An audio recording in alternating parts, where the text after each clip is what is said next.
Hey, Rusty here, and in this tutorial you're going to learn how to create different scenes, move between the scenes, as well as clone and copy game elements. Let's get started by using the backpack feature to save the background scripts for new scene. Click the three dots, backpack pack, and choose the things you want to copy. Now when you're back in your project, click the three dots and choose new scene. Let's name it Start. Open its new scene, go into the background, and click three dots, and we'll unpack the scripts that we saved. Because we're in a new scene, we'll have to re-add the sound as well as background image. Now we can add a new object to create a play button.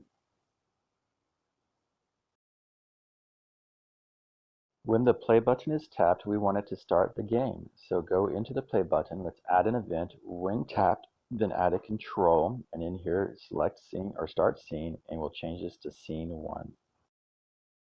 Now we can add a end scene by copying the start scene. Rename it to finish. Let's add your current score on the finish scene. So open the play button. Let's go down to data, add data, show variable score. And this will display your current score on the scene. Now we need to change the game to go to the finish screen. So go to the scene, go to your balloon, and everywhere where you have finish stage, change that to a control stage, start scene, finish. We can use the copy feature here.